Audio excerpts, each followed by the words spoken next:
Hello guys, welcome to good stories. ఈరోజు మనం తెలుసుకోబోయే కథ పేరు నిశ్శబ్దం వెనుక కథ పార్ట్ 9. ఈ పార్ట్లో మరుసటి రోజు ఉదయం హాస్టల్లో గాలి కాస్త భారంగా అనిపించింది. ఎప్పటిలాగే గంట మోగింది.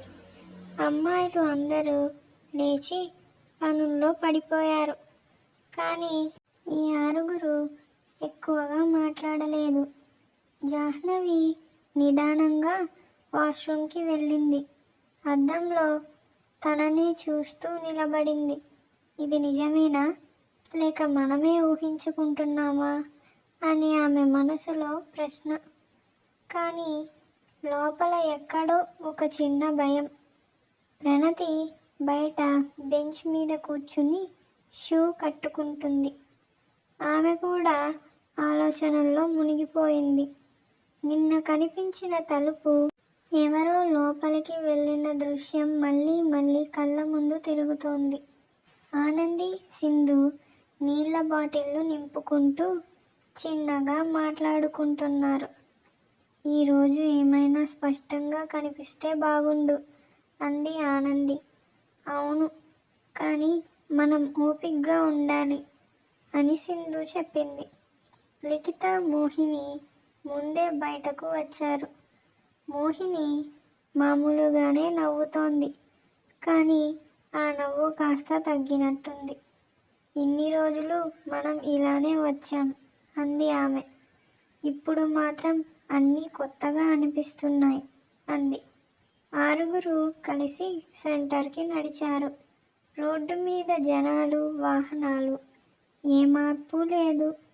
కానీ వాళ్ళ మనసుల్లో మాత్రం ప్రతి చిన్న విషయానికి అర్థం వెతుకుతున్నారు.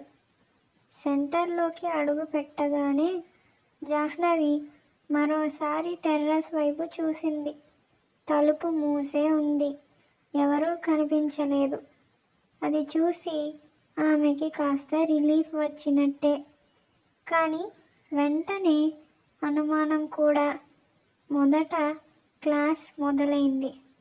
టీచర్ బోర్డు మీద రాస్తున్నారు. క్లాస్ మొత్తం సైలెంట్. ఆ సైలెన్స్లో కుర్చీ కదిలిన శబ్దమే. అప్పుడే ఆఫీస్ గది తలుపు తెరుచుకుంది. ఒక స్టాఫ్ బయటకి వచ్చి ఎక్కడికో ఫోన్ మాట్లాడుకుంటూ వెళ్ళిపోయాడు. అతను వెళ్తూ టెర్రస్ వైపు చూశాడు. చూసి ఆగలేదు. అదే విషయం సింధు గమనించింది.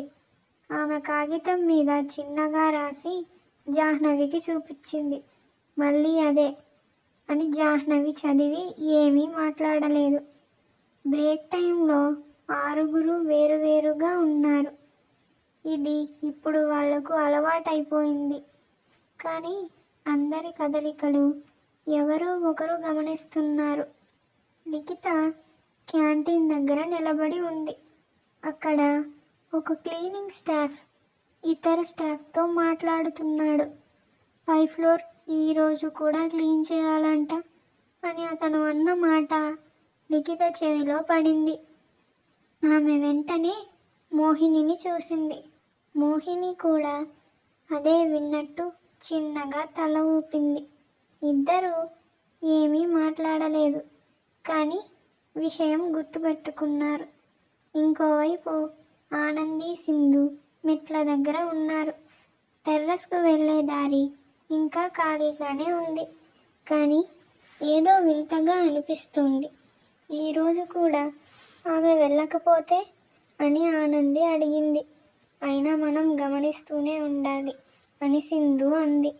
సాయంత్రం దగ్గర పడుతోంది.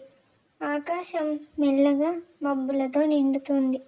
స్టూడెంట్స్ అందరూ ఒక్కొక్కరుగా బయటకు వెళ్తున్నారు. సెంటర్ ఖాళీ అవుతోంది. ఆరుగురు మాత్రం ఇంకా ఆగారు. ఎవరూ తొందరపడలేదు. అప్పుడే ఆఫీస్ తలుపు తెరుచుకున్న శబ్దం వచ్చింది. ప్రిన్సిపల్ బయటకు వచ్చింది.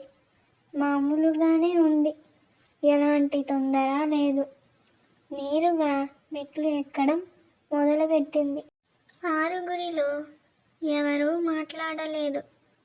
కళ్ళతోనే గమనిస్తున్నారు. ఆమె టెర్రస్ తలుపు దగ్గరికి వెళ్ళి తాళం తీసింది.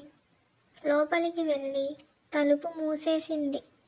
కొన్ని క్షణాలు ఏ శబ్దం లేదు. అందరూ ఊపిరి ఆపుకొని ఉన్నారు. తరువాత లోపల నుంచి చిన్నగా ఏదో కదిలినట్లు శబ్దం. ఈసారి కాస్త మృదువైన శబ్దం.